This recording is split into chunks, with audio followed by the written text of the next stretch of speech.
संसदीय सचिव एवं विधायक विकास उपाध्याय आज राष्ट्रीय चिकित्सा दिवस पर विभिन्न चिकित्सकों को सम्मानित करते हुए उनकी सुरक्षा को लेकर एक मजबूत कानून बनाए जाने की पैरवी की है। उन्होंने कहा कि कोरोना काल के बीच पूरे देश भर में अभी तक डॉक्टरों पर 58 हमले हो चुके हैं, जो कि चिंता का विषय है। साथ ही उन्होंने कहा कि विश्व बैंक के आंकड़ों के मुताबिक भारत में 1 लाख लोगों के लिए 90 डॉक्टर उपलब्ध है, जो अपेक्षा से बहुत कम है। उन्होंने स्वास्थ्य सेवाओं पर जोर देते हुए भारत में डॉक्टर मरीज के अनुपात को बढ़ाए जाने पर जोर दिया है। विकास उपाध्याय आज राष्ट्रीय चिकित्सा दिवस पर चिकित्सकों को पृथ्वी पर मानवों का भगवान की संज्ञा दी है। उन्होंने आज के दिन को चिकित्सकों के नाम समर्पित करते हुए कहा कि प्रख्यात समाज सेवी व स्वतंत्रता सेनानी भारत रत्न डॉक्टर विधान चंद्र राय के स्मृति में आज के दिन को राष्ट्रीय चिकित्सा दिवस के रूप में मनाया जाता है। इसकी शुरुआत कांग्रेस के शासनकाल में 1991 में शुरू हुई थी। उन्होंने कहा कि वर्तमान में कोविड-19 पूरी दुनिया के लिए खतरा बना हुआ है। इसे उबारने में देश के डॉक्टरों ने अपना सब कुछ दांव पर लगा दिया और सेवा भाव से लोगों के लिए काम किया। बावजूद इस काम में डॉक्टरों पर देश के अनेक जगहों में कम से कम 58 हमले हुए, जो चिंताजनक है।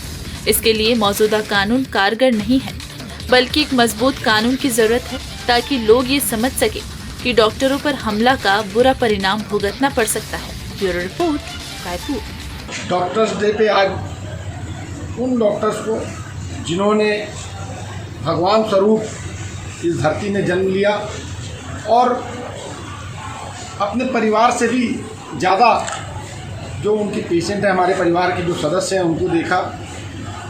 कोविड-19 की भयावह स्थिति पूरे विश्व में है।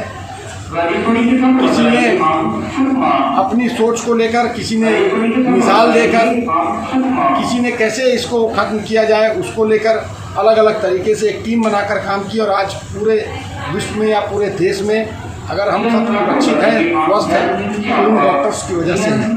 अपने परिवार की चिंता भी नहीं की और दूसरों को मदद करने का काम किया। जब लोग मास्क पहन के, पीपी किट पहन के लोगों से मिलने में कतराते, तो उस समय डॉक्टर्स कोविड केयर सेंटर्स में, हॉस्पिटल्स में जाकर मरीजों के साथ मिलते थे, उनका मनोबल बढ़ाते थे, उनका ट्रीटमेंट करते थे।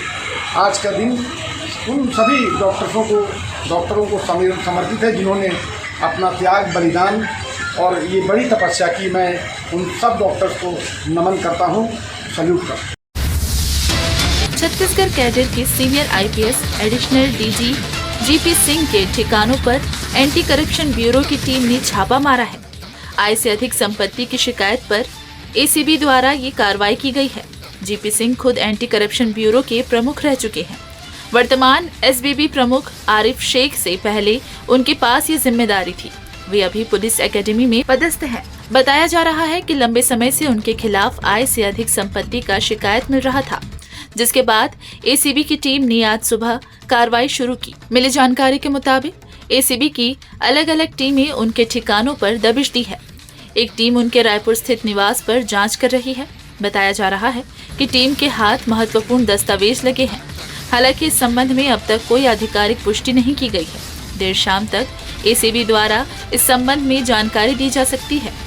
एसीबी के सूत्रों ने बताया कि आय से अधिक संपत्ति के अलावा भी उनके खिलाफ भ्रष्टाचार की कुछ शिकायतें मिली थी, जिसके बाद ये कार्रवाई शुरू की गई है। Bureau report, Raipur.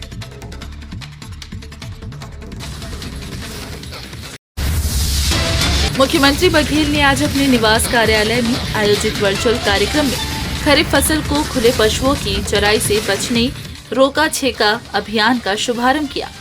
इस अवसर पर मुख्यमंत्री भूपेश बघेल के साथ गृह मंत्री ताम्रध्वज साहू, कृषि मंत्री रविंद्र चौबे, लोक स्वास्थ्य यांत्रिकी मंत्री गुरुरुद्र कुमार, मुख्यमंत्री के सलाहकार प्रदीप शर्मा, मुख्य सचिव अमिताभ जैन, मुख्यमंत्री के सचिव सिद्धार्थ कोमल सिंह परदेशी, कृषि उत्पादन आयुक्त डॉक्टर एम गीता, कृषि विभाग के विशेष सचिव डॉक्टर एस भारतीदासन, संचालक यशवंत कुमार उपस्थित थे। छेका हमारे छत्तीसगढ़ के लिए बहुत महत्वपूर्ण और महत्वपूर्ण इसलिए कि खेती किसानी का काम शुरू हो चुका है, नर्सरी डालने का काम भी हो चुका है, धान बोने का काम भी शुरू हो चुका है। बहुत तेज़ी से इस साल पानी समय पे गिरा है तो कृषि कार्य पूरी तेज़ी से संचालित हो रहे हैं। कहीं कहीं अधिक पानी गिरने के कारण से काम भले रुका है, अन्यथा पानी के कारण से अधिकता कारण से भले रुका है, लेकिन कम होने के कारण से कहीं कोई गतिरोध नहीं है। पूरे प्रदेश में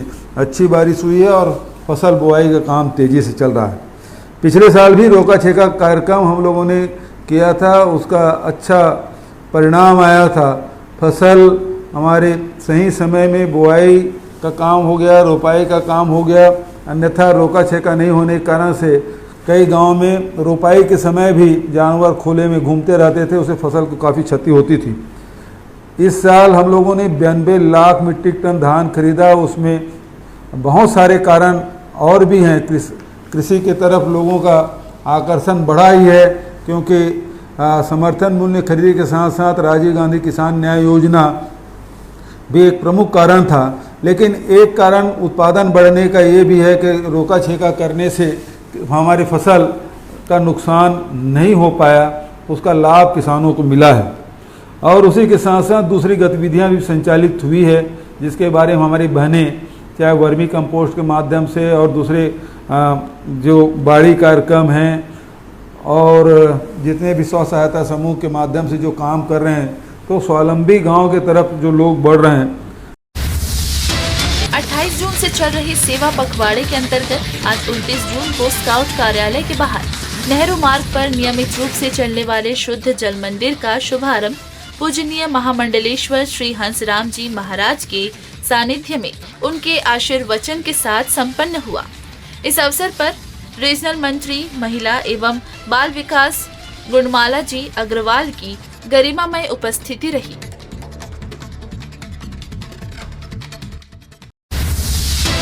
स्वास्थ्य मंत्री टीएस सिंहदेव ने फिर दोहराया अपना बयान। कहा, ग्रामीण इलाकों में प्राइवेट अस्पतालों को सरकारी अनुदान जैसे कोई चर्चा मुख्यमंत्री के साथ उनकी नहीं हुई है और न ही ऐसा कोई भी बयान या घोषणा मेरे संज्ञान में अब तक आया है। रही बात मुद्दे की, तो मैंने अपनी राय व्यक्त की है कि यदि कोई भी व्यक्ति ग्रामीण इलाकों में जाकर निःशुल्क सेवा करना चाहता है तो ये स्वागत योग्य है। लेकिन यदि किसी निजी अस्पताल में सरकार पब्लिक का पैसा दे और कोई निजी व्यक्ति इलाज के नाम पर जनता से पैसा ले, ये व्यवहारिक नहीं है। सरकार अपनी संस्थाओं को और ज्यादा मजबूत करने की योजना पर काम करना ज्यादा कारगर होगा, क्योंकि अब तक सरकारी संस्थाओं में पब्लिक को निःशुल्क सुविधाएं मुहैया होती रही है। देखिए, मुख्यमंत्री जी की तरफ से तो कोई मेरे से चर्चा है नहीं इसमें, तो मैं नहीं कह सकता कि ये मीडिया में जो बात आई है, व्हाट्सएप में जो मैंने देखा था, इसका आधार क्या है। जहाँ तक मुद्दा है, मुद्दा ये है कि सरकार अगर पैसे ग्रांट के रूप में निजी क्षेत्र को दे रही है, तो क्या हमको पहले अपनी संस्थाओं को मजबूत नहीं करना चाहिए? मुझे लगता है कि हमको गवर्नमेंट की संस्थाओं को मजबूत करना चाहिए। और ग्रांट के रूप में अगर कोई निजी व्यक्ति गांव में जाके निःशुल्क सेवा देता है तो कोई आपत्ति नहीं। सरकार का खर्चा हो रहा है अस्पतालों में, वही पैसा सरकार निजी को दे रही है, सरकार पैसे नहीं लेती और निजी व्यक्ति भी पैसा ना ले और सरकार के पैसे, सरकार यानी पब्लिक के पैसे से यहाँ पब्लिक टैक्स देगी और उसके बाद फिर प्राइवेट व्यक्ति जाके वहाँ पर उनसे फीस लेगा। ये व्यवहारिक नहीं लगता है। अगर सरकार का पैसा लग रहा है तो निःशुल्क इलाज होना चाहिए। टीकाकरण करने के बाद मिलने वाले प्रमाण पत्र में सीएम भूपेश बघेल और स्वास्थ्य मंत्री टीएस सिंहदेव दोनों के नाम के आगे मुख्यमंत्री लिखने के मामले पर स्वास्थ्य मंत्री ने दिया बयान। कहा, ये बहुत बड़ी गलती है, कार्रवाई बिल्कुल सही हुई है। यदि कोई भी जिम्मेदार व्यक्ति आधारहीन काम करता है तो उस पर कार्रवाई होनी ही चाहिए। पूरे प्रदेश भर में एक ही तस्वीर चल रही मुख्यमंत्री भूपेश बघेल की और किसी तरह की कोई दूसरी चीजें है ही नहीं। नोटिस मिलना चाहिए, अगर ऐसा कुछ किया है तो ये तो आधारहीन है और सर्टिफिकेट तो कहीं चल ही नहीं रहे हैं अलग से। केवल सीजी टीका पोर्टल से एक ही सर्टिफिकेट निकल रहा है जिसमें मुख्यमंत्री जी का चित्र है। छत्तीसगढ़ के बीजापुर इलाके में पिछले दिनों में हुए मामले का विरोध छत्तीसगढ़ के अंदरूनी इलाकों में शुरू हो गया है। सर्व आदिवासी समाज लगातार प्रदर्शन भी कर रहा है। यहाँ तक कि सरकार के कुछ विधायक भी इसके समर्थन में सर्व आदिवासी समाज के प्रदर्शनों में जा रहे हैं। लेकिन एक मामला पिछले दिन आया जिसमें सर्व आदिवासी समाज के प्रदर्शन के समर्थन में कांग्रेस विधायक इंद्र शाह मंडावी पहुंचे थे। जिन्होंने जमीन पर बैठकर आदिवासियों के साथ में प्रदर्शन का समर्थन किया। लेकिन जैसे ही मंडावी मंच पर भाषण देने पहुंचे, प्रदर्शन कर रहे आदिवासियों के बीच में से एक किसान आदिवासी नेता उठकर मंच पर पहुंच गया और विधायक जी के हाथ से माइक छीन लिया, जिसके बाद विवाद बढ़ गया और विवाद काफी देर तक चलता रहा, जिसे बाद में समझाने की कोशिश की गई। छत्तीसगढ़ प्रदेश कांग्रेस कमेटी के अध्यक्ष माननीय मोहन मरकाम जी के सफलतम 2 वर्ष का कार्यकाल पूर्ण होने पर मुख्य अतिथि पूर्व मंत्री श्री बदरुद्दीन कुरैशी जी, जिला कांग्रेस कमेटी भिलाई की अध्यक्ष श्रीमती तुलसी साहू जी की अध्यक्षता में 29 जून 2021 को सुपेला कॉफी हाउस में सुबह 10:30 बजे वरिष्ठ कांग्रेस कार्यकर्ताओं का अभिनंदन सम्मान समारोह आयोजित किया गया। सर्वप्रथम मुख्य अतिथि पूर्व मंत्री श्री बदरुद्दीन कुरैशी जी, अंत्यावसायी सहकारी वित्त निगम के उपाध्यक्ष सुश्री नीता लोधी जी, पूर्व प्रदेश महामंत्री श्री सीजू एंथोनी जी, पूर्व प्रदेश सचिव श्री महेश जायसवाल जी, श्री सुजीत बघेल जी की उपस्थिति में वरिष्ठ कांग्रेस कार्यकर्ताओं को कांग्रेस गमछा एवं श्रीफल भेंट कर सम्मानित किया गया। धन गुरु नानक दरबार डेरा संत बाबा थाहिरिया सिंह साहब जी, दरबार संत कंवर राम नगर सिंधी कॉलोनी स्थित में सिंधु मित्र मंडल के द्वारा उल्लासनगर बाबा थाहिरिया सिंह दरबार से आए भाई साहब जसकीरत सिंह व त्रिलोचन सिंह जी के कर कमलों से सिंधी पंचांग का विमोचन किया। इस अवसर पर संस्था के सदस्यों के द्वारा भाई साहब जसकीरत सिंह, भाई साहब त्रिलोचन सिंह दरबार के प्रमुख भाई मूलचंद नरवानी जी का शॉल पहनाकर फूलों का हार पहनाकर सम्मान किया गया। भाई साहब ने कहा, बहुत ही सुंदर व महत्वपूर्ण जानकारियां सम्मिलित है। इस पंचांग में सिंधी समाज के साथ साथ अन्य समाज भी इस पंचांग को पढ़कर सिंधी रीति रिवाज के द्वारा जो तीज त्योहार मनाए जाते हैं, वह शुभ कार्य किए जाते हैं, वह सब देख सकते हैं। यह पंचांग सिर्फ एक किताब नहीं है, बल्कि समाज के एक धरोहर है। इससे समाज में क्या गतिविधियां होंगी, कौन से त्योहार आएंगे, यह सब सम्मिलित है। इसमें बहुत महत्वपूर्ण जानकारियां भी हैं।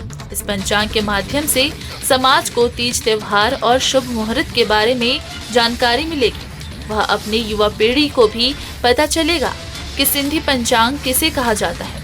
हमारे पूर्वज भी कोई भी शुभ कार्य बगैर मुहूर्त देखे नहीं करते थे, लेकिन जैसे जैसे समय बढ़ते जा रहा है, लोग अपनी संस्कृति, अपनी भाषा, अपने त्योहार को भूलते जा रहे हैं।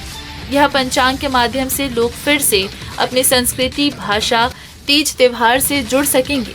सिंधु मित्र मंडल को बधाई देता हूँ कि वह विगत 3 सालों से लगातार पंचांग का प्रकाशन कर रही है और निःशुल्क वितरण भी कर रही है। आज बहुत शुभ पूर्णिमा सत्यनारायण का दिन है कि इस पवित्र स्थान गुरु घर में सिंधी पंचांग का विमोचन हुआ।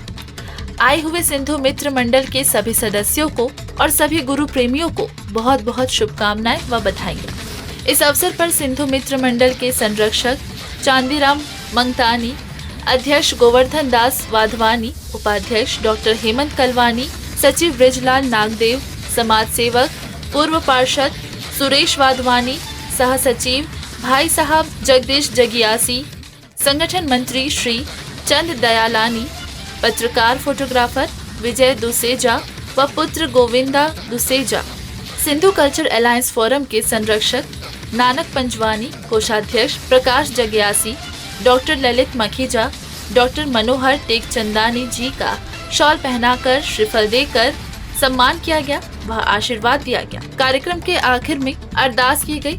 विश्व कल्याण के लिए सभी के घर में सुख, शांति, समृद्धि के लिए प्रार्थना की गई। कोरोना महामारी में स्वर्गवास हुए लोगों की आत्मा को शांति मिले व उनके परिवारजनों को यह दुख सहने की शक्ति प्रदान करे। उनके परिवार के उज्जवल भविष्य के लिए कामना की गई। विशेष सहयोग दरबार के प्रबंधक भाई मूलचंद नारवानी, दौलत पंजवानी, रमेश भगवानी, चंदू मोटवानी, सुरेश वाधवानी, गंगाराम सुखीजा, बलराम रामानी, राजेश माधवानी, राजू धमीजा, विकी नागवानी, लक्ष्मण दयालानी, दिलीप वाधवानी, संजय चावला, अशोक सुखीजा, राजा मोटवानी, विशाल डोडवानी, सुमित खेराज नागवानी, देवराज भोजराज नारवानी, धमेचा मेघराज नारा आदि सदस्यों का सहयोग रहा। Bureau report Raipur.